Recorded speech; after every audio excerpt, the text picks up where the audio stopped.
Hello. Welcome to the MuseScore Café for today, November, what is today? I always forget, the 20th, the 20th, 2019. My name is Marc Sabatella, and I'm the Director of Education for MuseScore. And today I am here with my special guest, Elizabeth Romero, and here is, if I'm waiting to see that I'm actually broadcasting, so I always have to there we go, I am broadcasting. So, you want to say hi? Yeah, absolutely. Good morning and afternoon, wherever you may be. I'm Elizabeth, and I'm very happy and honored to be back here at the MuseScore Cafe. Very cool. All right, so chat window, for some reason, I am not seeing my chat window, which is not good. So let me make sure that at least if I come to it on my computer, that it's okay, because I definitely want people to be able to be participating in chatting here. Dashboard. Chat. Yep, there's people. Okay. Good morning. Good afternoon. Good evening. Okay, we have at least one evening person. Yes. All right. So, as I mentioned, that we had done a cafe session a few months ago in which we were just kind of getting the accessibility features. I mean, MuseScore has always had some accessibility features, some screen reader support, some keyboard navigation support, but we really made a concerted effort over the summer to get it going. And while we were in that process is when Elizabeth started coming to school right where I teach. And what are the odds of that this was like just this wonderful opportunity for both of us to get to work together. And so anyhow, now we've been doing this for the last, the school, we're almost done with the semester, right? Yeah, we're almost done. It's been flying by. We've had some good opportunities to look at MuseScore and figure out the accessibility, and it's been awesome to get to give feedback and to learn music and whatnot. So it's been good. So we've been doing all sorts of things. So I want to just talk about some of the things that we've been doing. But the bottom line is everything has been working great. I mean, we run the glitches here and there, and then we solve them. So I guess one of the really cool thing, it's bothering me that I am not seeing the chat on my phone, because that's what I want to do, is to see the chat on the phone, so that I don't have to keep switching windows to see it. So that's going to bug me, but I'm going to solve that while we listen to some music. So one of the things that's happened here is they had an assignment. So this is a beginning theory class, and they had an assignment to write a piece of music that used particular intervals and in particular ways. So this is music that Elizabeth has now entered into MuseScore. I did nothing on this, right? You just did this on your own, right? Yeah, I just thought of the melody. I had some classical and some country music stuck in my head, and I came up with the melody based upon that, and I was able to successfully enter it into MuseScore, and the feedback from NVDA helped me to audiate more, helped me to add to my composition, and it was pretty incredible getting to hear something that was on my head that I transferred to a file. So I'm used to learning music auditorily, so it's interesting for me to see people get a piece of paper or look at a screen and be able to play it. Yeah, it's life-changing for me. Yeah, it was great for me to see this happening also. And so on the screen you can see the sheet music here, and we can listen to MuseScore play this for a moment. Right, so this is MuseScore playing it. But I'm going to stop this and just point out that, this, interacting with a computer is, obviously at some level that's what MuseScore is. You're interacting with a computer. But then the bottom line, tap to retry. Something went wrong, tap to retry. Boy, I sure hope that this didn't stop. I have no idea if it's still broadcasting. Let me need to check. Can someone hear me?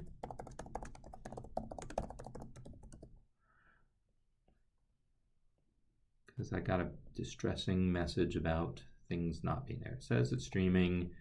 So I'm not seeing. Yep. Okay, good. We are still here. Excellent. So, sorry, you just always get a little panicked about such things. So, one of the things that I would want to show you then is, let me flip back to here a second. I'm going to go full screen for a second. What am I doing? This then is the printed copy of that music. So it's one thing to like interact with the computer, which of course MuseScore does, is you're interacting with the computer. But the really cool thing is then when you're done, you print it out, you have a piece of paper, you hand it to actual musicians to work with. And this is why this is like this extra level of things. Because working with a computer, at some level you get used to working with a computer, but then you sort of don't realize that, wow, I can actually put stuff down on paper for someone else to listen to. And this is what Elizabeth was saying that was really like amazing for her. And so this now, I have to go back and let you see the video. Absolutely. Full screen and screenshot. So this is me playing the piece that Elizabeth wrote here. Yeah, I make a couple mistakes along the way, but I'm human. That's the deal. Yeah. So well, let's watch this.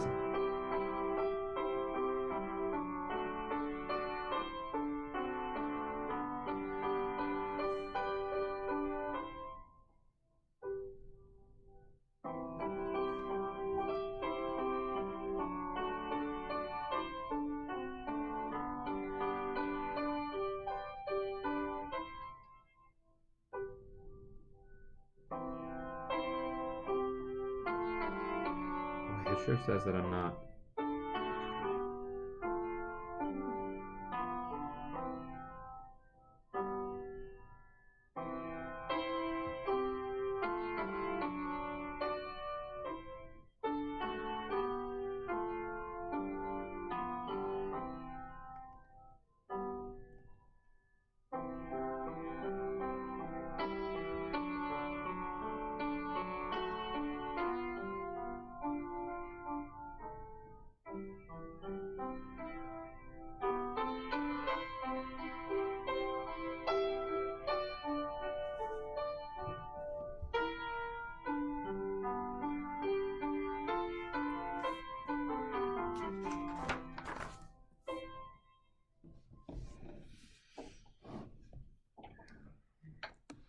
And there you have it. That was oops. So did you ever have anyone else play that on the piano?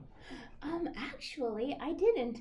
However, I think I'm going to print out a couple other copies at the library and see, hey, can somebody try this on the piano? But what I did have happen was for another music class that I'm taking, kind of goes hand in hand with the class that Professor Sabatella is teaching, and it's called Basic Musicianship. And we had a project in there. The second project was to write out a rhythm, and so what I was able to do was write it out in 6/8 time with quarter notes and dotted quarter notes and 8 notes with NVDA and MuseScore. Then I was able to print out copies for the class, and without much trouble at all, they read out exactly what I had written. And I told my professor, I'm like, this is life-changing for me to be able to have this happen. So I'm very grateful for the work that has been done to make MuseScore that much more accessible for the blind. And so thank you for that. Oh, that's been our pleasure too. And yeah, it's been just so great for me seeing this. And so Elizabeth is only able to be here for a while because she has a voice lesson. But we want to make sure that like fire up your computer and show us some of the things we want to like.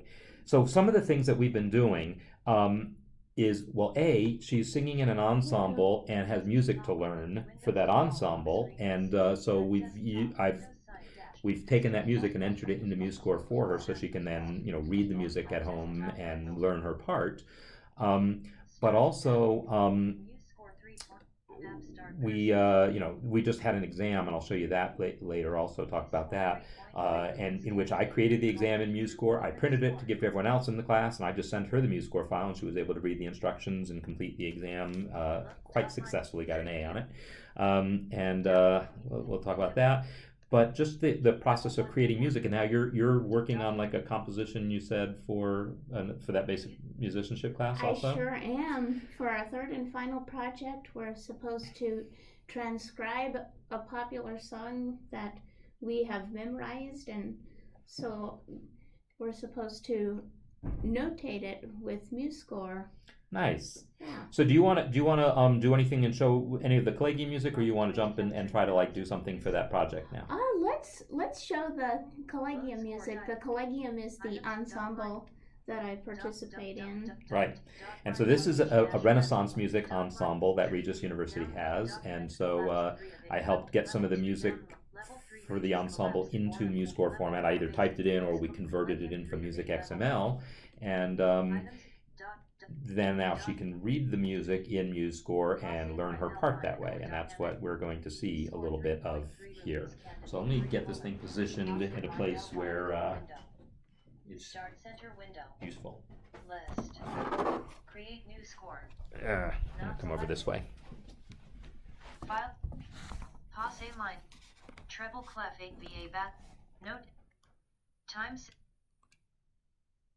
So you want to talk us through what you're doing? Sure. So what I am doing is I am pressing the Alt key in conjunction with the left and right arrows when I'm not in no input mode to navigate through the score and any text it may have accompanying it. Great. Note. Pop. Time signature. Trying to get where I can see your screen on here too. Okay. I have to step back a little bit to see you and the screen. Okay. All right, here we go. Yeah, so basically you can start reading through the score, including the notes and the lyrics, because anyone can make a recording to listen to, but now you can actually single step, right, one note at a time, and hear the note and hear the lyric that goes with it, right? Yes, absolutely. NVDA will read out the note and the duration, and it will also read out the lyrics, and it will indicate what they are by saying lyrics. Yeah, so why don't you just go through a couple notes? Absolutely. Edit all. Lyrics pa beat 1. Note A4 dotted half beat 4 lyrics SEL. Lyrics SEL beat 4. Bar line normal bar line measure 2 beat 1. Note F4 dotted half beat 1 lyrics 8. Lyrics a beat 1. Note C4 dotted half beat 4 lyrics go up. File all plus file. So sorry. So in going through this now, you've already learned this piece basically, right? Yes. So when you first got this music, you had already started rehearsing it before I gave you this, right? Correct. So I had a general idea of how it was supposed to sound, but I didn't know exactly everything about the piece. Gotcha. I didn't have it all memorized. Did you? And you had learned it from just standing next to the other altos, and yes. Okay. And from Dr. Davenport pounding out the part on the piano sometimes. I see. Okay.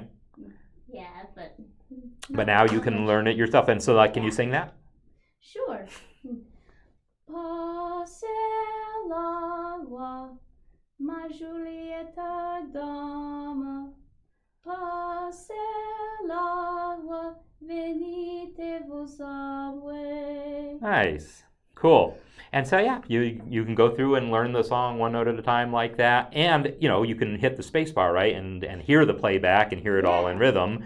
Mm-hmm. You can go to the play panel and you can make it loop. You can set positions. Have you been doing that? Loop. Sometimes, yes. Wow, and that's cool. I've also been using the metronome Nice. as well to help me with metrical organization when I first learn new pieces. That's great, because we hadn't really talked about those things, but obviously you found them, so that's great. Yeah. And what was I going to say about that? Some of the pieces we actually had the whole score because we had the Music XML in, so you were able to hear those probably in the context with all the other parts, or I don't remember if I sent you a full score. I think I did, though. You sent me 2 full scores. Right. They were the more difficult pieces that we were doing. Cool.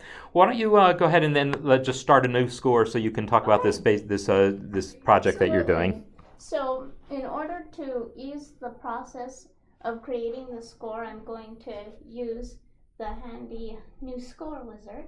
I'm hitting Control plus N. New score wizard window. Create new score grouping. Title edit. Blank. I'm going to type the title of the piece. What? Difference. Meanwhile, I'm trying to figure out if I can not have to hold this because I'm not holding it very steadily and I'm making people seasick, I'm sure. So I'm going to see if I can improve on my technique here. Oh, this is going to work. Copyright next greater button. Create new score Yeah, grouping. good enough. Template search edit. We can't see the screen necessarily, but that's okay because that's the whole point is you don't need to see the screen if you've got the screen reader, right? Yes, for the non-visual desktop access. Absolutely. Cool. So yeah, go ahead and get some stuff going. I've gone ahead and entered the title of the piece, which is What a Difference You've Made in My Life, and I've hit the next button, and so now I am on a new screen where you could search for the template. And is this going to be like a piano piece, or do you know what you're looking for here? I think I'm going to write this thing in bass clef. Okay. Blank. Bass clef row 4 1 column 1 level 1. And I'm hitting the down arrow to get to that option. Okay. Now the next key I will be hitting is tab. Less back button enter. Next greater button enter. Enter. Create new score grouping. Key signature grouping. Key signature : C major, A minor grouping. So this is the one that we know doesn't read well, although it started reading again. Try it. Although it Key did. signature grouping. Let's see. Try it. Open/atonal grouping. For some reason. Key signature But it did grouping. the other day. Okay. But what it will do though is if you hit the NVDAL, whatever read current line. Open/atonal. G major, E minor. So I'm hitting the down arrow and then I'm hitting caps plus L. Yeah. Because caps is my NVDA modifier key. Yeah. D major, B minor. A major, F sharp minor. E major, C sharp, B major. F sharp major. C sharp C flat major. G flat major. A flat major. E flat major. B flat major. Here we go. That's what you want. All right. I wanted B flat major. You got it. Tempo checkbox not Oh, checked. and I've pressed tab and now it is on a tempo field. I'm going to press space to check this box. Space. Checked. Beats per minute spin button 26. I have hit tab and I am now presented with a spin button that has the beats per minute. 120. I know that I want it to be 98. 92. 92.0. Less back next greater button enter. And I'm using tab to get to the buttons. Create new score grouping. Time signature wizard grouping. Enter time signature : grouping. It's Common going to time. be in common time. So I've pressed down arrow to get to that radio button. If I would have left my cursor there, it would have been Custom numerical time Would have signature. been 4/4. numerical. It would have been 4, which is 4/4 is the default. So you know. Yeah. Pickup measure checkbox not checked. I know that this doesn't have a pickup measure, so I won't check. Enter number of measures grouping. Measures spin button 0. I think I'm going to leave it at 32. 32 because I haven't quite planned out how many measures I'll need yet, but I know that I can add and remove measures. Absolutely. Less back button enter. Finish button enter. And now we are finished creating the score. Cool. Now I've got some notes in there. Yeah. Difference you. Oh, that's why. It launched the release candidate.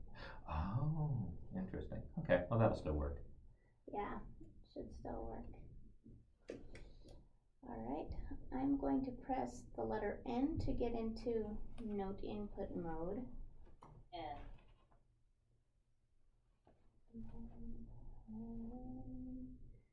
Okay, I know that I want 2 half notes, so I'm going to press 6.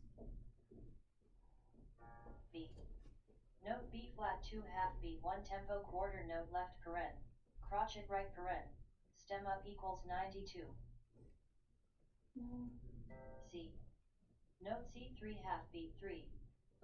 I'm going to just enter in the notes and then worry about the lyrics later. Yeah, that sounds good. If you can get like, a measure or two worth of notes, and then we can listen to it. And Yeah, and that'll help me to troubleshoot whether I'm audiating correctly. Is sometimes I'll periodically listen to it. Because this is a piece that you're basically transcribing from a recording. You've never actually written this out before or read it in any form, but you're going off your memory of the recording of the song, right? Yes. Gotcha. I am, and having perfect pitch really does help with that transcription. I'll bet. Yes, I mean you don't have to have perfect pitch to use the accessibility features of MuseScore, but it's just a convenience either way. D. Note D 3/8 measure 2. D. Note D 3/8 B 1.5. D. Note D 3/8 B 2. You'll notice that it is reading out where each note is going to be beat-wise, and it only reads out the measure when you begin a new measure. And this was feedback that, while we were working in August, we were talking about it, and it seemed like that was going to be a useful optimization. So it's one of the things that I did in that time since then and now. So does that seem to be working the way you would want it to be? Yes, for sure. Good. It definitely is. All right. Let's see. 5. I'm actually figuring out how to transcribe this as I'm doing it. All right. Well, I know you have a lesson to get to, so maybe the thing is now just go back to the beginning so we can hear what you've got so far. Sure. No selection. It's not much, But it's something. Yeah. It's more than you would have had 3 months ago. MuseScore 3 window. Way more than I would have had MuseScore 3 months ago. Playback rewind button space. Loop play check.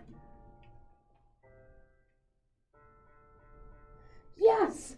Okay. So that's how it's supposed to go, because I don't know the song. Yes. All it right. is. Nice. Yeah. Awesome. And it's all thanks to you, to your hard work and the hard work of others for making this a tool that will not only be accessible to the blind, but it'll save the blind a ton of money. Yeah, because there are other programs that can do this, but they're not cheap, right? They're just one other program that can do this. Right. Sibelius used to have a mode where it could do that, but they stopped supporting it. They got someone else working on it again, but yeah, the main one is Lime Aloud, and it's a good program, right? Yeah. But it's expensive. Yes, because you also have to buy the one screen reader that works yeah, with you it, need JAWS too. So that's another grand at least that you would have to spend. Whereas this is the NVDA and the MuseScore is all free and open source. Yeah. So as long as you have a Windows computer that you could run, you can use this. Yeah. So there you go. That's what we've got going. So I know, Elizabeth, you need to get to a lesson now because you got just 3 or 4 minutes there. But thank you so much for hanging with me. And I'm going to keep. We're not wrapping up the cafe, but Elizabeth has to go. But I want to show you a couple things too. Then, as she packs up there. But the pleasure is all mine. And thank you guys very much for your time as well. So, yeah, again, thanks, Elizabeth, for all the work you've done in giving us feedback and just learning and bearing with us while we work things out here. It's been very timely. It's not a problem at all. Yeah. So, I mentioned that Monday, actually, we just had a test, our second exam, and Elizabeth did really well on that, and I want to show a little bit about how we put that together.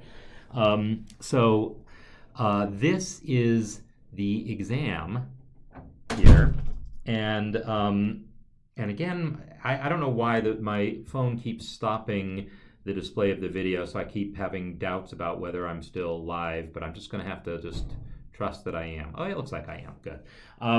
So this is the exam that I put together, and it's if you look at it, it looks like an exam that anyone might take, a theory exam that anyone might take, but there's some hidden stuff going on here. So if I go to the View menu and show invisible items, and actually due to a bug I have to edit something before they show up. You can see now that there's all this invisible text in here that says accessibility. Use Control-L to add the information as lyrics. So for sighted people, we print it out, and in the instructions just say write in the numeric scale degrees. So they're actually going to take a pencil and write it in. Well, what Elizabeth did is she heard the accessibility instructions saying use Control-L to enter the scale degrees as lyrics.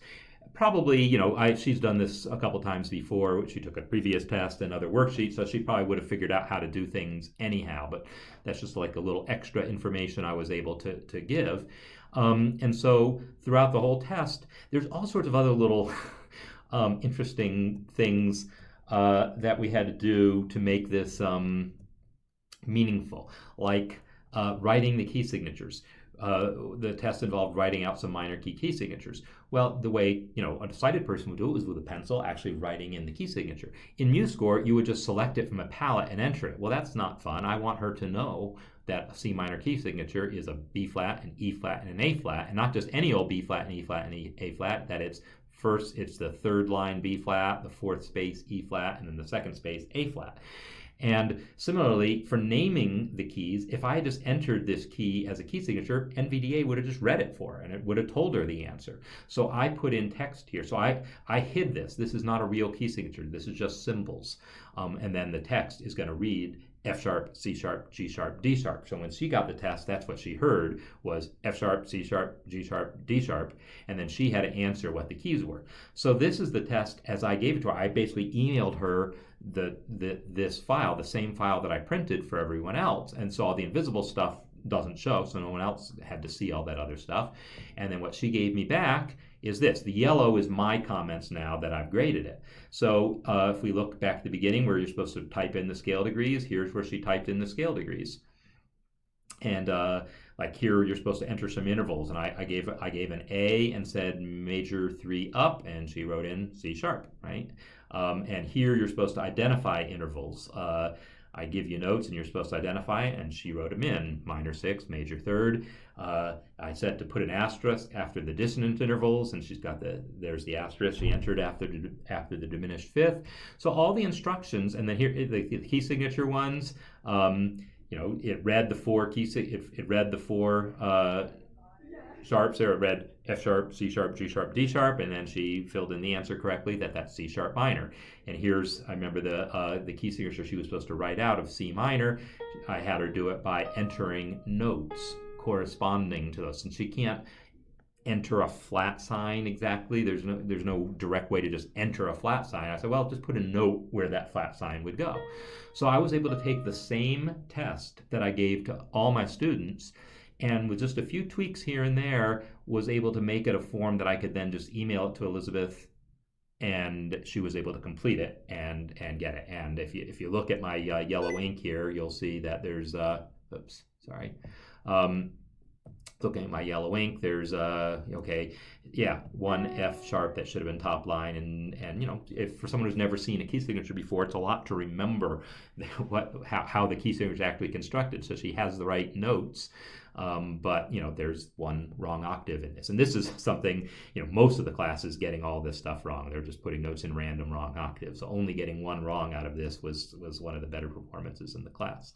So anyhow, that's some of the things that we've been up to. So you saw that composition that she did as a piano composition. The next composition, the last one, is going to be due, where I'm going to assign it next week, and it's going to be for piano and either voice or a solo instrument. And so kind of looking forward to seeing what she comes up with for that. So MuseScore 3.3 as it's out right now, has all of these features in it of this full support for the screen reader and for navigation if you're using Windows and NVDA. So there's other screen readers that don't work, and but if you're on Windows with NVDA, which is free, then these features work. And MuseScore's long had some support for the screen reader and some support for keyboard navigation, but it's just much improved now. The screen reader works better now than it ever has. And also, when I talk about navigation here, let me actually turn my screen reader back on. Oops, I didn't want to do that. I want to do speech mode beeps, speech mode talk. So I've got this, in order to hear the instructions, that it didn't used to do that. So 3.3, I think, is going to be the first. It is the first release. Activity. It is out now. Activity. So if I go left, time signature for left again, key signature, left again, treble clef beat, left again, vertical frame text accessibility, use Control+L to add the information as lyrics. Right, that was that You can press space to move from note to note. You can enter the flat sign with Control+Shift+B, sharp with Control+Shift+number. There you go. So that was the invisible accessibility instructions that it was reading. Here's the regular text instructions. Frame text write in numeric scale degrees for the given melody, including flats or sharps where appropriate. So she was able to read the whole test that way, and so that's one of the newer things in MuseScore 3.3 is that it reads all the text, because it didn't used to be possible to navigate through the text. So that's one of the things I knew we needed to get working in order for any of this stuff to really to play out. So activity. Okay, we don't need to hear it. The activity, I think, I would love to hear from someone who knows anything about that. That only started recently, but I think that's telling me in the background that like an email is coming in or a notification or something, because it says that even when MuseScore is not running. So every once in a while I just hear this random activity, so something's going on the computer. Yeah, all these features are there working right now in MuseScore 3.3, and so Elizabeth has had some help from me. I mean, I sat down with her in August and I showed her how to do some things, and I've showed her a few things here and there, like, after class or whatever, but mostly she's figured out a whole lot of things on her own. Like, I didn't know she had been using the loop feature or the metronome feature. I never showed her those, but she figured them out and was able to use those to help her in learning her music, which is great. So definitely anyone who's watching this, if you're blind yourself or if you know people who might be interested in it, go ahead and download MuseScore 3.3 for Windows and install NVDA if you don't have NVDA already, and get to work creating some music. I think it's something that you'll really enjoy, the fact that this is a thing that's now available. To create music, and not just, there's lots of programs that let you create music on a computer, but that's just creating computer music. Again, remember, we've got, you can print this out, and now it's like actual paper you can hand to a sighted musician, and it's just a pretty amazing thing that's possible now. So I think that's what I have to say here, and I don't see any other questions or comments or anything. If you've got any, I'm happy to keep talking and answer them. Next week is a holiday week for us, so I think I'm going to take next week off as far as this cafe goes, and but I will resume again the week after that. So I hope everyone has a fantastic week, a fantastic next couple weeks, a fantastic Thanksgiving for those of you like me in the United States, and that's the holiday we have next week. So I will sign off and say goodbye, and thanks for watching, and I'll see you in a couple weeks. Bye.